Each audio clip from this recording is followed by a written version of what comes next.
Good afternoon, race fans. Welcome to the Daytona International Speedway, and this is the simulcast coverage here of the CSRL round number 2 here for season number 9 at the Daytona International Speedway. And this is certainly a track that is very, very familiar to a lot of race fans out there. Whether you're an oval driver, whether you're a road driver, this is a very special place to be. And these guys certainly have a knowledge of this track and a good sized field out here tonight. 35 drivers in attendance. Should be a good one. Carl, we're joined in the booth by Joe Selman. Joe, welcome to a special Saturday broadcast. Thanks to, well, the weather for me and missing on Wednesday. Yeah, we get to try something a little different here and see how this works out for us. But it's going to be a replay of the race from Wednesday, and we're going to bring it to you live here on a Saturday afternoon, and get this in before weather comes back to you. And, yeah, don't bring it up. And get this race broadcasted for these guys and for all you fans out there. So excited for this one. This is, like you said, this is a track that obviously I'm very familiar with the oval part, and getting more and more familiar with it as I get into this adventure of road racing. And I gotta say, I did get some laps in at officials this week here at the G8 with the GR86s, and got my second road win the other day. So this track is becoming one of my favorites.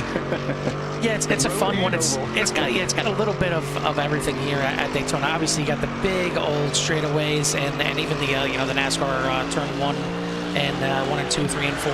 There's flat out the entire way. You got the very tricky little bus stop on the back section. We'll see how the drivers handle it out here tonight. But the biggest question marks is the infield, where you have some very tough, tricky little sections. Really, those two hairpins that you're seeing on the track map are not exactly easy. And I know for me, at least for the first hairpin, you're down there in the first gear. The second hairpin, you're down at least in the second gear. And when you get into those low gears, getting the power down and getting it down all the way and quickly is not exactly the easiest thing to do. But these drivers are just about finished up qualifying right now. About 30 seconds left in qualifying, as again, a great size field out here tonight for race number 2. Give you an update on what the standings look like after race number 1. Of course, we know technically what they are after race number 2, but no spoilers here. No spoilers. We're gonna make you guys watch this race and enjoy it. But after race number 1, it was Christian Ortiz Torres taking the win in the AM class. Bryce Rayner and Jim Herrick making up your top 3. For the M class. In the Pro class, it was Peter Moeller getting the win, and that was a very, very great contested win all the way through the entire race for the Pro class last week at Fuji. Osvaldo Blanco in second, Colin Winslow in third. But we are done with qualifying. We're going to head over and get a rundown here of the grid and make sure we bring it up the right way here. And yep, there we go. Okay, so Pro class, if it's gonna show it here, let's see, maybe not. We'll try it different ways, as this is a replay that we're doing it from, so we're trying to make it as easy as possible. So there we go. All right, so the results for the AM class qualifying is going to be Brandon Potts in the pole position, Nicholas Cote, Christian Ortiz Torres, Bryce Rayner, Kevin Nunn, Jason Potts, Antonio Avendano Diaz, Justin Tucker, Stephen Price, Hunter Breland going to round out your top 10. And then rest of the field for the AM class is going to be William Burrell, Ian Wilson, Jay Little, Todd Torville, Paul Bailey, John Nobinger, Jim Herrick, and Brian Farron. The last 3 guys not putting in a time. But that is your 18-car amateur class. Now over for the Pro class. Craig Jancic on the pole, certainly wants to exercise some demons after last week. Colin Winslow in second. Greg Mismer, Jose Peraza, Peter Moeller, your top 5. Aiden McAvoy, Jim Dutton, Devin Young, Siviani Madrigal, Skyler Vickroy, your top 10. And rounding out their 17-car field is going to be Herbert Pineda, Randy Ayers, back in the field here tonight, so good to see him back out here. Renan De Lima, Frank Bassano, Christopher, John Seamer, and Brandon Powell. So we'll head down over to the track, and it may be a little funky for some of these drivers with the paint schemes. There's some of these guys, run a paint scheme for the Wednesday night CSRL series, and then some jump over to different series and maybe have some different paint schemes on. So you may see some different looks out there for the drivers, but we're ready for some action, Joe. It's long overdue. It's 3 days overdue at this point to see these guys out here and battling. And I'm looking forward to it. I mean, if it's anything like race 1, it's going to be a damn good show, but they are off into turn number 3. Joe, you ready for some CSRL action one more time here at Daytona? Yeah, I'm in Jones, and I mean, I got to get my CSRL fix in every Wednesday, and not being able to get it. I've been Jones the last couple of days to try to get this race in and get to see how these boys do here at Daytona. And they always put on a show, and this track is probably going to be no different. As a lot of people are familiar with it, so we'll see how it shakes out here. Well, we're wasting no time as these guys are already through NASCAR onto the front stretch here. And we're going to get ready to go. Pace car lights are out. 35 drivers taking the green flag here tonight. It's all going to be in the hands of Marty for the start of this one. You see him down there on the left-hand side. And we are ready for racing here at Daytona.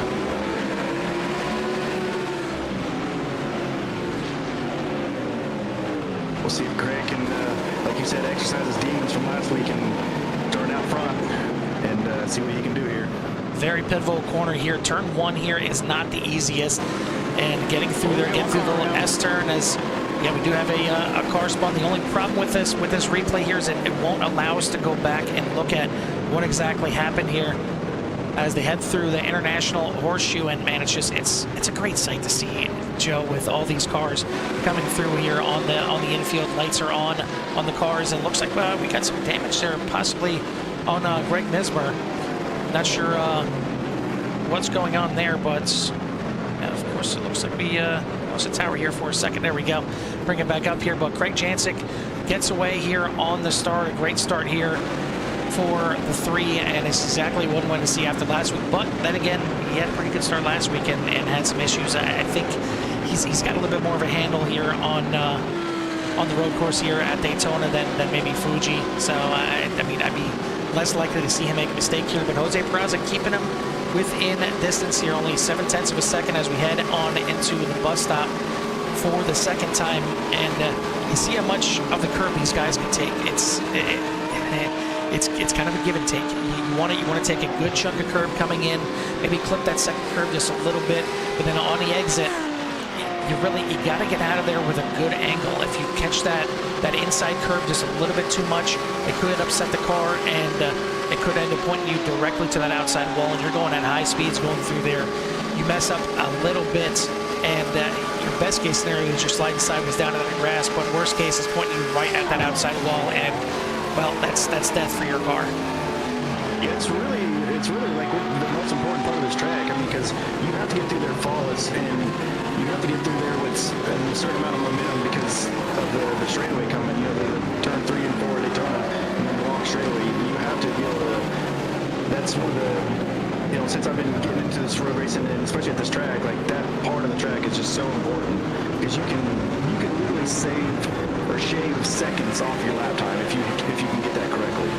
Like, it's so important. A little bit of an issue there for one of the cars getting off the track here, but looking at the amateur class leader right now, Brandon Potts doing a good job here, right in the mix of, well, everybody in the pro class here. Is currently running 10th overall. He's got 4 cars in between him, 4 pro cars in between him and second place Nicholas Coe. So a good start here for the 25, and again, another driver that certainly wants to shake off Fuji. He's back here in the States now, and I'm sure he's happy to be here, happy to be on a track that is a little bit more familiar. And he had a bit of a rough time out there at Fuji. We'll see if he can bounce back here. Looking good so far out here running Ford Mustang. Again, 2 new cars here to the series this season, as they just came on to iRacing recently, the Ford Mustang GT and the Chevy Corvette GT R, and they're good-looking cars, Joe. Yes, they are. I mean, I would say I'm like if I have to choose one or the other, I lean more Chevy, but you can't deny the way the Ford Mustang looks and sounds. It sounds amazing. Now, I don't have it yet, but I've heard kind of mixed results on its handling, but it definitely sounds the part. Like, it sounds like a hot rod. The Corvette, on the other hand, sounds like a Honda 4-cylinder. We're making some strong words from Chevy after this broadcast here, but we'll hop on board here with Brandon Potts, ride around with him for a lap, and you get to hear the grunt and the whine of that engine here in the Ford Mustang GT, heading through the infield right now, going through the kink, which is not that troublesome of a corner, but again, it's a corner where if you just catch it a little bit wrong, it can really do some damage to your time. And going a little bit wide here through the second hairpin. That is the western hairpin, and losing a position there, not overall position, not a position in the AM class, and going a little bit deep here, heading back off out to NASCAR 1. And this is where you really hear the engine kind of roar out here. We'll bring up the dashboard here, give you an idea of what kind of speeds he is up to right now, and certainly going to get a little more help here with the tow behind Peter Moeller, as all those pro drivers that were in between him and second place Nicholas Cote, they're not there anymore. He's got Cote now right behind him, a half a second behind, through the very tricky bus stop here on the backstretch, all the way down to 100 or just under 100 miles an hour. But you still got to keep plenty of speed in there, especially on the exit. It's one of those sections of the track where you may have to sacrifice a little bit going into it so you can get that speed going out, because you got a long run all the way down to turn number 1. And you see all the way up there over 170 miles an hour as they hit the line. Yeah, and this, probably another real important part of this track is this braking in here into turn 1 here and getting through it with minimal, I guess, lockup and still carrying a good amount of speed there. Like, those are the two parts of this track where I really had to get better at to increase my lap times. Like, so we got one spin. Who's that? It looks like it's right up to Lima in the International Horseshoe sideways, and certainly some damage on that Mercedes. And now this is a place right here, the kink, as we mentioned. Yeah, it's very, very difficult to try and go through there side by side without somebody having some kind of issue, but looks like Moeller and Potts will get through there. Moeller falling back quite a bit here in the beginning of the race, all the way back to 11th place, just off the boards here.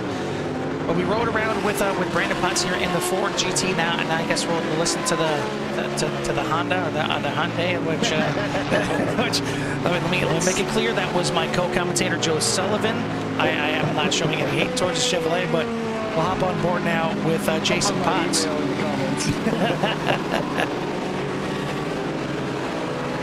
There's just such a drastic change in the sound.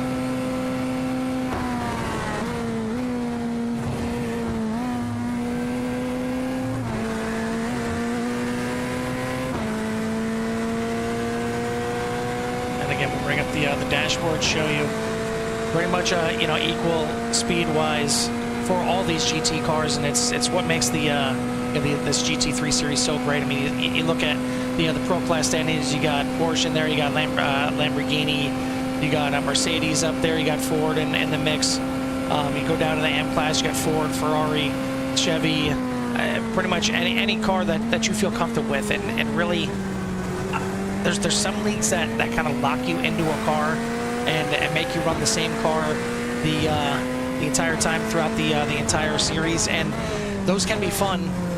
And it's certainly a test of looking at the schedule before you start the season, because there could be some tracks that really favor one car, really favor another car. I know my team is getting ready for the Spa 24 coming up next month, 24-hour event at the Spa Francorchamps, and car selection is key, and it can be very important, because each car kind of fits their own kind of style. There's some cars that are more geared towards fast tracks. There's cars that are more geared towards tracks with a lot of turns and a lot of transitions, a lot of shifting. There's tracks that you want a lot of traction, and every car, although they're on the same speed, will definitely handle differently out here. Yeah, and it's a 24-hour event like that, you're gonna have multiple drivers, and then trying to throw that on top of the mix where you're gonna have 4 different driving styles. I mean, choosing a car, I'm driving a pretty good selection of cars, but trying to narrow it down could be, I'm sure a chore for you guys that try to do those type of events. Well, that's the thing. I mean, it's you got some guys that really enjoy a car that has understeer. You got some other guys that like it with an oversteer. Obviously, you want a car that's just overall balanced and of course fast. It's very easy to go for both of those things. But the problem is when you're trying to dial in a setup, you're trying to figure out what setup works best for the car. You may find one that is absolutely great for you, and you find out that, well, two of your other 6 teammates, they can't handle it, and there's a chance that they're gonna wreck. Well, now you got to go back to the drawing board and figure out something to maybe dial it back a little bit, get it more back into their favor. But ultimately, 24-hour events, you need to survive. Survival is absolutely key. You can have the fastest car on the track. Well, it's going to be fast into a wall as well, and you got to be very careful when choosing a setup for the car that you ultimately choose. And it's not easy.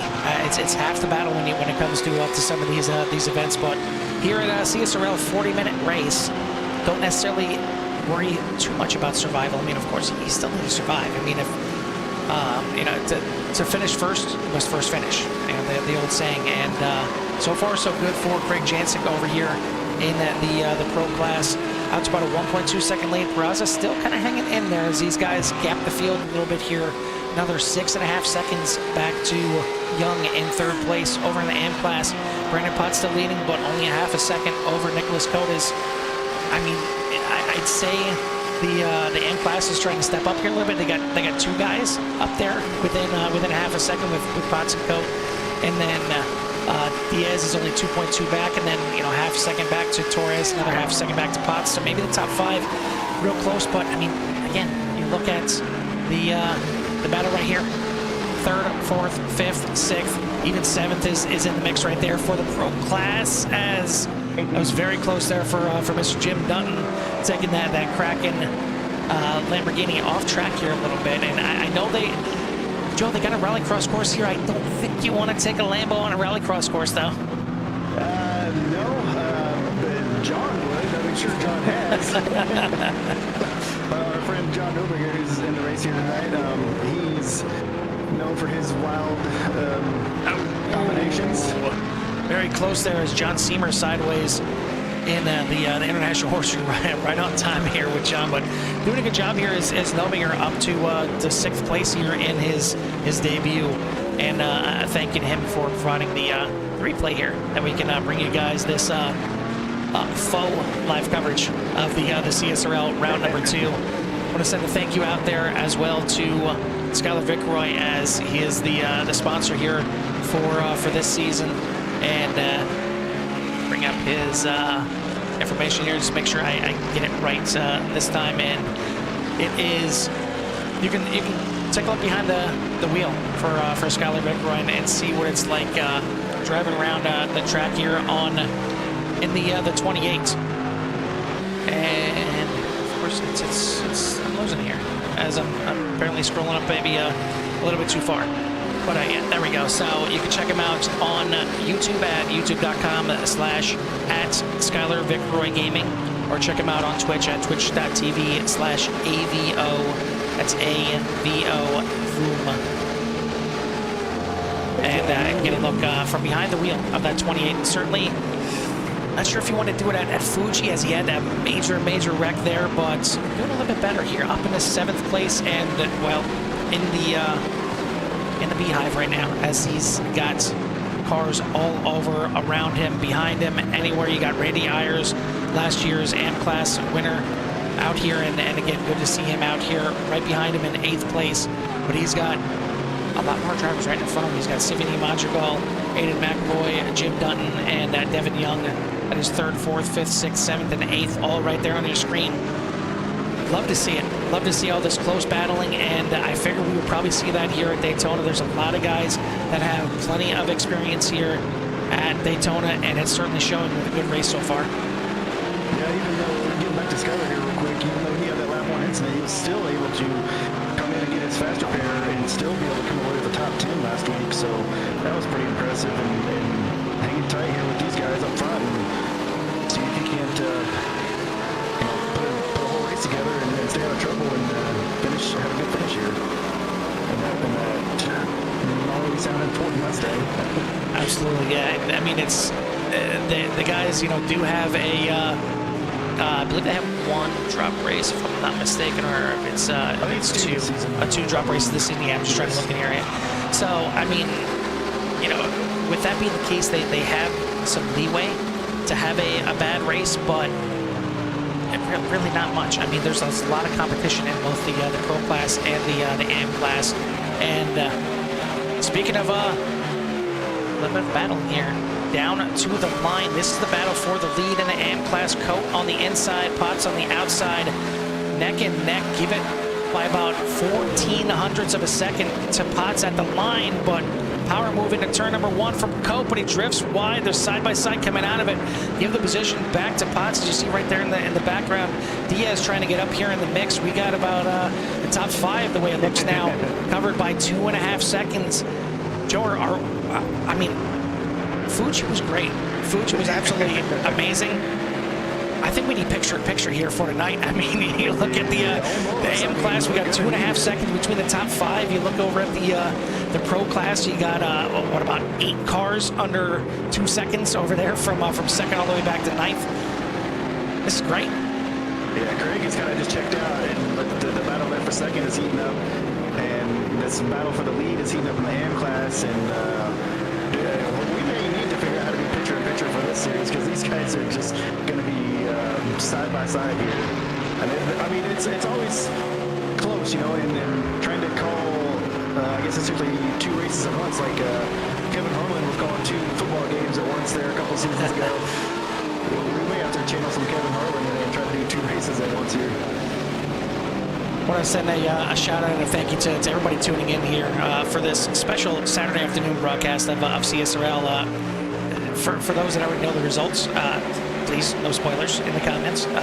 So still go ahead and root on your favorite drivers in wink, wink, hopes that they do well if you already know the results. But I mean, definitely want to give these guys a chance to get their great product out there. I mean, some great racing from top to bottom.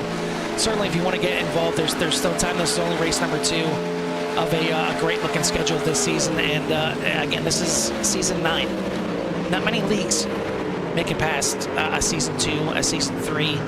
So the fact that these guys over here at the Casual Sim Racers League are on to season number 9 tells you a little bit about it. I mean, it tells you that they're doing the right things. They're making the right calls. They're, you know, letting these drivers race, but they're also, you know, kind of, you know, pulling in the reins if they have to. You know, they do take a look at some incidents after the race if there's, you know, questionable moves, questionable calls, whatever it may be. So they're doing their best to put the best product out there for the racers, and helps us out, Joe, because it puts on a great product for us. Yeah, no doubt. And like, when you think about it, you want to try to join a league. I mean, then you're like, well, this season's there's a new league starting in season 1. Well, there's gonna be some growing pains with that because I mean, unless they ran a league before or are currently already in one, you know, it's probably gonna be a little bit of growing pains with them to be on season 9 here and got 35 cars out here. And I mean, the true testament was the last race of last season. They still had almost 20 cars for the last race of the season. I mean, that's almost unheard of when pretty much one championship was already locked up and there was only like 2-3 cars battling for the AM class. So, and to still get almost 20 cars for that is amazing. And that's just a true testament to this league and how Jim does it and all the admins here and how they operate. So, yeah, definitely if you're looking into getting a GT3, it's like, look no further. This is where you need to be. And the thing is, I mean, I don't get the mindset of some people when it comes to jumping out of the league, you know, a race in halfway through or even towards the end of the season. I get it. You want to compete. You want to have a chance at the championship, or maybe, you know, you feel like you're outclassed and you don't have a chance at the win, whatever it may be. You're not going to get any good by dropping out. You're not going to get any good by missing races or by, you know, plain and simple, you're not going to get it better by jumping at officials. I will stand by that as much as you know, that is my platform. You don't get any better in officials. I mean, well, I can't say you don't get any worse in officials, but the racing is just so much better when it comes to a league because you got guys that you're running around week in, week out. You start getting, you know, understanding for their driving styles, you know, what they like to do if they're heavy on their braking or if they like to brake early and kind of roll through the corner, whatever it may be. You get to understand some of the guys you're around, and it makes you a better driver because you have to think about how I need to get around this guy, how do I get around that guy, and you're not going to have the tools that are, and I'm not talking about the tools of trade, I'm talking about the guys that are tools, that just drive out there like an idiot, because you've got to race around them again very next week. So if they, race you dirty, you're going to see them next week again. And, in officials, you don't necessarily see them week in and week out. You may never see them again. So not really any repercussions so much in the officials. Yeah, and you see the guys who constantly race the officials and are constantly in all, running into problems or are the problem.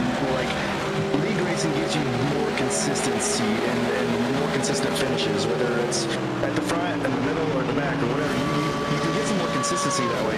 And if you are one of those guys, I mean, I was one of those guys, especially just getting into the platform of iRacing. I was in the back, but to be able to sit in the back and learn from the guys in the front who are fast, that's where you're going to get a lot of your learning right there, is watching other people and seeing how they do it. And league racing is awesome for that. Learning on the fly here is John Nobinger making the pass there in turn 1 on Nicholas Cote to take over 2nd place. So already up there making a name for himself, and maybe showing that he should be maybe in the pro class. Don't want to put him under the gun here or anything, but already up to 2nd place, and right there in the mix you see 1st, 2nd, 3rd, even 4th and 5th right there on your screen. For quite some time there we were watching 2nd, 3rd, 4th, 5th, 6th, 7th, 8th, all on the screen there for the pro class. We are in the midst of some pit stops here, Joe. We are over halfway done now, already past the 20-minute mark. Great race so far. Only a couple incidents here and there that we've seen some guys going off track here a little bit, but we are about to have a battle for the lead here in the AM class. Potts is in front in the Mustang. Right there behind him in the Mercedes is Nobinger. So making a name for himself here in his first race and trying to take over the lead, but would not be surprised if these guys come into the pits very soon to make their pit stops as well. And John is up 25 spots from his starting position. He was unable to get a lap in and qualifying there, had to start in the back, and he's up 25 spots. He's looking to the outside here. Potts, I'm not sure he's going to be going to the pit road. He's probably going to go one more time here. See if Potts decides to make the left-hand turn. He will not. That's going to be a battle to the line here, and give it to Nobinger by about 0.03 of a second as they will go side by side. Now it looks like Nobinger going to dive a little bit deeper, a little bit later, under braking in that Mercedes into turn 1. Great pass for the lead. New leader in the M class, the 44, John Nobinger. 2nd and 3rd still right there, being Potts and Cote, as a lot more drivers coming into the pits this time by. Looking over at the pro class, Craig Jancic still in the lead. Lead came down a little bit. It was down under 10 seconds briefly, but some issues earlier have given Craig Jancic a very nice, sizable lead, and that's exactly what he wants. Just a nice, easy Saturday cruise here, or Wednesday cruise on a Saturday, whatever you want to call it. Nice little weekend cruise. But Craig Jancic doing a great job out here, and certainly bouncing back a little bit after Fuji so far. I mean, we still got a lot of race here to go. Still got another 18 minutes left in this race. Devin Young in 2nd, Jim Dunn in 3rd. But quite a few drivers have yet to come into the pits. I would say about maybe half of the drivers, maybe a little bit more, 2/3 of the drivers have come in and make their pit stops so far. So we'll see how these pit stops shake out. Craig Jancic going to go around for another lap here in the Lamborghini. These guys, they don't have full fuel. They, a full tank here in the GT3s would get you, about an hour, 55 minutes to an hour here, depending on the track you're on. But these guys here running a little bit less fuel. I believe they are. Is it 40% fuel, Joe? I forget. It's either 40% or 50% fuel for the series. So they do have to make one pit stop in this 40-minute race. Yeah, it's as John has come down. Oh, he slipped through the pit a little bit. He's getting down pit. I think it is 40%. Yeah, but I think they can. I don't know how they do that, because I think you can fill up after that. Is that right, or is it? Can you? I don't know if you can change those settings. Can you? Yeah, I think you can change the settings. You can have it set to what the max fuel is, but I think they start with 40% fuel, and then they could fill up to max if they want to. Again, maybe we're both wrong here, but 50%. Okay, yep, there we go. So either way, these guys doing a great job, and it's the 50% fuel gives them the opportunity to go a little bit deeper, a little bit closer to maybe not close to the end of the race, but again, you can reach it out to maybe 30 minutes in, so you only have 10 minutes left, and it's kind of a give and take. You have to look at where you're at on the track. You're looking at where the competitors are. Obviously, you want to try and come out in some clean air. If you have clean air out there, and you're looking at the track map, and you figure you're going to come out and be in a mix of cars, maybe wait another lap or two just to come in, or vice versa. If you're in a gaggle of cars, you're maybe going to try and come in right away and try and come out in clean air and make up some time that way, because as we've said just about week in and week out, Joe, so much time to be gained on pit road and getting off of pit road, especially here at Daytona, as you got the typical pit road here at Daytona. But then when you're coming out, it is a long exit. You're not coming out back onto the track until roughly you get to the International Horseshoe of turn number 2. We'll take a look here and watch Craig Jansen come out here. You're not coming back out of the track here in turn 1. You're onto this access road, and you are at pit road speed this entire time. And I believe it's 55 miles an hour here until you get to those green cones. Now you can finally get back on the gas, but you're still not really up to speed compared to the other cars. You got to keep it to the left-hand side of the track, and now finally you can rejoin the track. So a long, exit to this pit road here, and if you can bingo it and you can just shave off a little bit of time, and you can have a good pit stop on pit road, you have a chance to certainly gain a bunch of time, maybe some positions on your competitors, and especially when you got 6, 7, 8 guys within 2.5 seconds. You can go from 8th to 2nd just on a pit stop. Yeah, we've seen it just a week ago. Peter Muller. He was able to be just a little bit better on pit road than Blanco, and that's that was the winning move. Obviously he still had to hold him off at that point, but that got him out in front of it, and just being, and when these guys are as close as they are, and you're talking tenths of a second per lap, if you can be a half a second better on pit road, that's so huge. And to go to a track like Fiji where it's hard to pass, it was crucial. It's just crucial. And that's like I tell people, there's levels to, like, as you're racing, don't try to be at max level immediately. Let's start at level 1. Let's get to the racing stuff, and then you get to the next level, saving tires, this or that, and then at some point is your pit road time. And once you can master the other things, then you get to the point where you're trying to shave time on your pit stops, and just treat this as, that's kind of how I'm treating it, is just trying to do each next step as best I can. I'm not trying to do everything all at once, because you can get very overwhelmed. Well, it looks like kind of speak of the devil in regards to making some positions here, as Nicholas Cote came in 3rd place into the pits, and he is now in 1st. So that is exactly how it's done. You take a great pit stop right there. It looks like he came into the pits at the same time as Brandon Potts, a lap later for both of them than John Nominger. But the overshot here, the overpit, worked a little bit better than the undercut.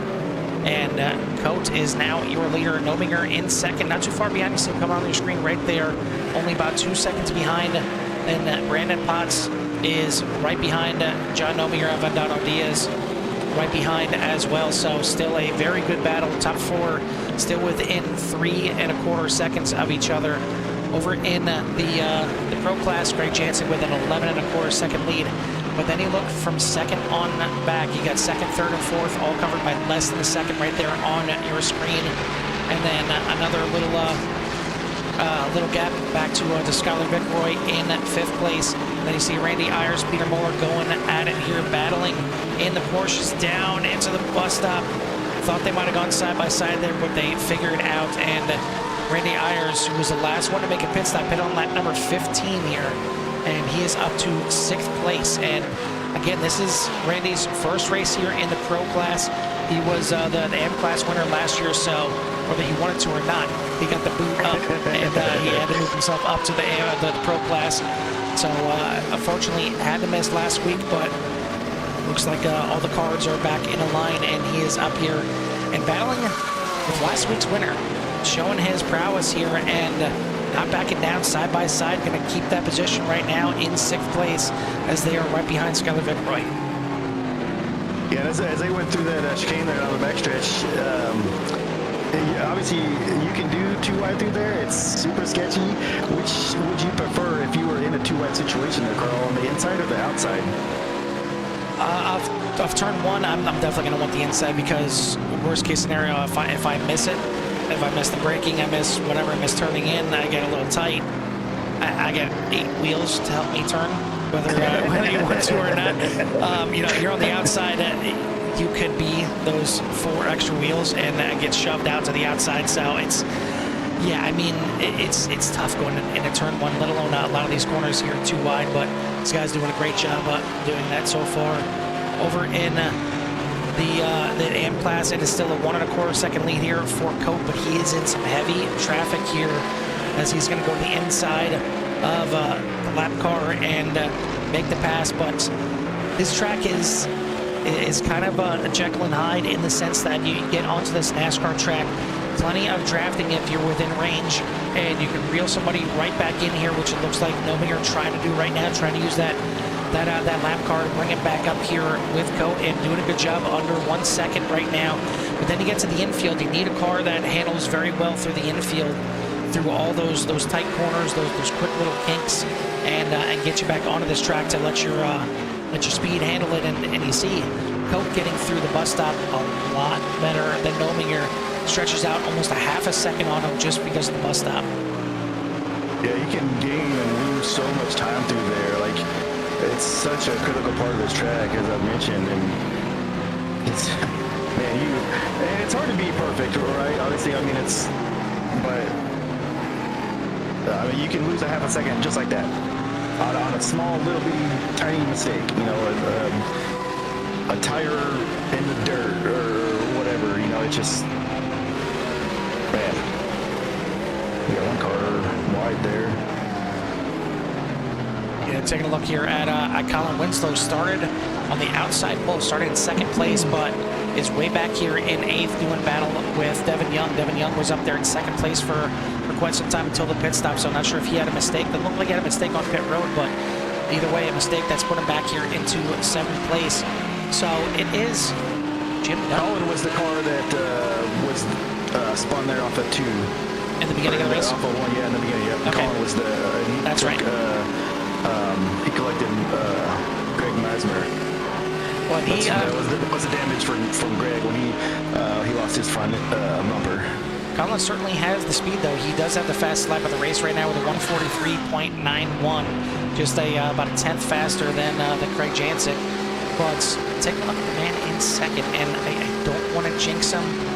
I know Jim is long overdue for a good finish here in the Pro Class, but he's got some work to do to keep newcomer Aiden McAvoy behind him right now. Good battle here into turn number 1, as the Kraken Mobile is going to hold on to it for now in 2nd place, but good battle here for 2nd. Another battle still brewing, and right on time, right on cue, unfortunately, for Randy Ayers and for Colin Winslow, as Winslow got involved in that mix as well, ended up hitting Randy Ayers head on, but Winslow lost it in the battle with Peter Moeller for 5th place. Doesn't look like Winslow got too much damage on the front of that number 19, but certainly some damage to Randy Ayers here in the Porsche. He's going to fall back to 10th place now. He was up there in 5th, but over in the AM class, John Nowinger has run down and made the pass, and it looks like it might have been a mistake by Nicholas Cote, as he was your leader by about 1.5 seconds last time we checked in. Now down into 4th that quickly. You see the top 4 excuse me, right there on your screen, but John Nowinger in the lead by 2 seconds over Antonio Aldano Diaz. Brandon Potts now back up to 3rd, Cote back to 4th, Ortiz Torres doing a good job hanging on to 5th place. And I'll tell you what, this AM class throughout this season is going to be something to watch. I mean, with the track schedule that we have and these guys being so close, it's going to come down to like it did last year. You know, the last race, it settled by just a few positions. I feel a lot of drama going to be unfolded this season in that AM class. With, you know, guys, I mean, we had a new Christian with his first win last week, and we got John in here this season looking for his first win in his first race, and Antonio Diaz, he's fast everywhere. Brandon Potts has been, you know, he caught a lot of fire at the end of last season, and it's gonna be fun to watch how it all unfolds. Looks like per messages, Coat went wide into turn 1, and that's why he lost quite a few positions here. But you're seeing a great battle here between Dutton and McAvoy, and McAvoy trying to throw everything at Dutton. As Joe, we're down to 5 minutes left in this race already. I mean, I just clicked start broadcast, and this thing just flies by here. I mean, it's great, this CSRL here, but man, it's so quick. I mean, before you know it, we're already down to the final 5 minutes of this race.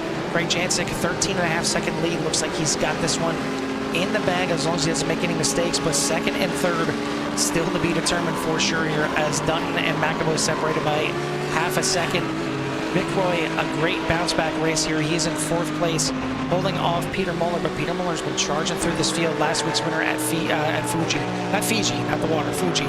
He is in 5th place right now, trying to run down Vickroy for 4th over in the M class. It is still Nobinger as he comes up behind the Pro Class driver of Randy Ayers, looking for, this is the battle for 10th place overall. And again, it's not going to gain Nobinger any points, but you know, anytime these AM class drivers can finish in the top 10, and we've seen Randy Ayers quite a few times battle for the top 5 last season overall while he was in the AM class. It's a little feather in the cap, and it's a little, you know, hey, I can run with these guys up here at the top. Yeah, and I mean, it goes to show you, like, it's a, I mean, obviously the AM class is a stepping stone to the Pro class, but once you get to that, you can see the progression of the AM class drivers, you know, the back of the pack to the middle of the pack to getting wins in the AM class. And once you start getting wins in the AM class, then you're at the, you know, the top 10 of the Pro class, and then when you get to the top 10 of the Pro class, you get to the top 5, and then you start competing for wins. So like I said earlier, it's like levels. You gotta just keep progressing with your levels, and it's just gonna come with the more comfortable you get in these cars and these tracks, and learning to save the tires, save time on pit road, which a lot of these guys are really good at, and finding ways to separate yourself from the competition. And last, this is going to be 2 weeks in a row now where we didn't even get to do a Love to Hear It segment. now to make sure we get that in on Wednesday. we got I guess love to hear the Mustang earlier, and maybe hate to hear the Chevy. So we got to ride on board. Next week, we can just dub in instead of the real sound on here. Oh man, well yeah. So we got to hear at least 2 of the cars out here tonight. But taking a look here, this is it was the battle for 2nd place, as you see Antonio Avendano Diaz in 2nd, not too far behind. 1.5 seconds is Brandon Potts in 3rd place, but Greg Jancic coming around here should be seeing the white flag this time by. I'll double check with Barney over here, unless he fell asleep like he sometimes does. But yeah, now he's either asleep or it's not the white flag just yet. So we'll hop back over here with Greg Jancic going through the western hairpin right now, as he is and should be seeing the white flag this time by. It seems like the field from both sides spread out just a little bit. Still that battle between Vickroy and Muller inside the top 5 for 4th place right now. But other than that, the field pretty spread out here on these final couple laps, barring any kind of incident. It is Greg Jancic, Jim Dutton, Aiden McAvoy, Skyler Vickroy, Peter Muller, your top 5 in the Pro class. In the AM class, John Nominger in the lead, Antonio Avendano Diaz, Brandon Potts, Nicholas Cote, and Christian Ortiz Torres, your top 5. And as for last week's winners, we got, you know, Peter Moore won. He's up there in 5th, so it'll give me a good points day for him if he can keep it there. And Torres, he's in 5th also, so I guess they're mirroring each other on finishes this season. We'll see if that trend continues. So some good finishes, some good runs here out of your points leaders coming into this race. We'll see how that shakes out afterwards here, as we'll show you that Wednesday. I would think we would have gotten the white flag that time by. Not sure why we haven't seen it just yet, but we'll keep an eye on it and see if Barney decides to throw the checkered flag next time by or not. But we'll hop over here and take a look at our M class leader right now. 3-second lead by John Nominger, and doing a really good job here on his debut. Quite a few drivers making their debut here tonight, or well, 3 days ago on Wednesday. But either way, making their debut. Still a battle right here as we take a look. Again, this is the battle for 4th place here in the Pro class, and Skyler Vickroy right there, and right there is Peter Moeller in that 97, looking to go 1st and 4th for his 2 races. He'd like to already, you know, get a little bit better than Christian Ortiz-Torres there and get a 4th place instead of 2 5ths, but it's going to be tough as he sends it down the inside here, the western hairpin. And it looks like he might have secured that pass. Not sure if he got any kind of slowdown. If he did, he's not showing it just yet. And yeah, it looks like he's going to have that pass done. And again, if you want to see that pass in real time in the you know, behind the wheel of that 28 there of Skyler Vickroy, check him out on his YouTube or on his Twitch, and get those up here one more time for you guys. And you can check him out at youtube.com/Skyler Vickroy Gaming or twitch.tv/AVOVOOM. But we are coming down to the end. We'll try and take a look, and yeah, that is a checker flag. So I guess Barney was indeed sleeping. That it's a good thing we're not paying Barney, because he certainly doesn't earn his money sometimes. I mean, he's great at throwing green flags and sometimes the yellow flag as well. But that white, sometimes he's sleeping a little bit. I mean, is he at least throwing the checker? Yeah, there we go. There's the white flag apparently right now. That is wrong. So not only is Barney not earning his money, he's confusing these drivers out here. But it is Craig Jancic taking home the win here tonight. Jim Dutton in 2nd, Aiden McAvoy in 3rd, Peter Moore getting it done in 4th, Skyler Vickroy in 5th, and then over in the M class it is John Nominger, Antonio Abendano Diaz, Brandon Potts, Nicholas Coates, and Christian Ortiz-Torres, your top 5. And unfortunately, not going to be able to take care of any kind of interviews here tonight with it being, you know, a bit of a simulcast here on Saturday night. But thank you to everybody that did tune in, and enjoy a little fireworks here as we're getting close to the 4th of July weekend coming up next weekend for everybody out there. But a little bit of fireworks here, and certainly some great fireworks on the track. Joe, another race here in the books for CSRL, and I guess the benefit of having to do this on Saturday is we have less days to wait until race number 3. That is true. Wednesday will be here before we know it, and we'll see how the points shake out and see how everybody can tackle. Where are we at? Was it Misano? Yeah, I've never been to that track. Yeah, so next week is a learning Misano. experience for me, as it looks like for John too. John said he don't have the track, so maybe some. Is that maybe like one of the lesser tracks on the? It is a newer track here. Side? It's a newer track here to iRacing. I think the only time I've ever driven on it is in like a superbike game, like a MotoGP game. I think it's the only time I've ever even seen Misano. So certainly going to be a newer track for me here, and I'm going to try and get out there and get some test laps in. So I don't sound like too much of a dummy up here in the broadcast booth, but give you a full rundown here of the results in the Pro class. Again, it is Craig Jancic, Jim Dutton, Aiden McAvoy, Peter Moeller, Skyler Vickroy, your top 5. Devin Young, Colin Winslow, Jose Peraza, Randy Ayers, and John Seamer going to round out your top 10. Rounding out the rest of the 17-car field, Renan De Lima, Herbert Pineda, Chris Stouffer, all finishing on the lead lap. Frank Pisano retired a little bit early, 3 laps down. Siviani Madrigal, 5 laps down in 15th. Brandon Powell, 14 down in 16th, and then Greg Mismer had a rough race here, finishing 21 laps down in 17th. In the AM class, it is John Nominger taking home the win here tonight. Antonio Avendano Diaz second. Brandon Potts, Nicholas Cote, Christian Ortiz Torres in fifth. Then Brandon Potts, Bryce Rayner, William Burrell, Kevin Nunn, Stefan Price, your top 10. Rounding out the 18-car AM field is Justin Tucker, Jim Herrick, Todd Torville, Ian Wilson, Jay Little, Paul Bailey, Brian Farron, and Hunter Breland.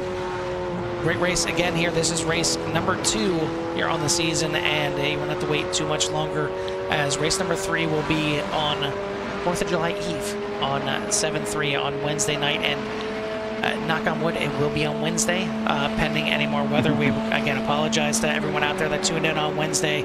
Unfortunately, weather decided to play havoc here for the broadcast team, but one way or another, we'll get you this broadcast done, and we did here today. So hopefully enjoyed it out here tonight, and when I hear there may be something coming along the lines here from our friend Jim Herrick for next week, so certainly tune in and see what's in store here, see what Jim Herrick's got up his sleeve, as it's usually something good there with 4D Racewear, and certainly check them out at 4dracewear.com for the official racing gloves for your feet.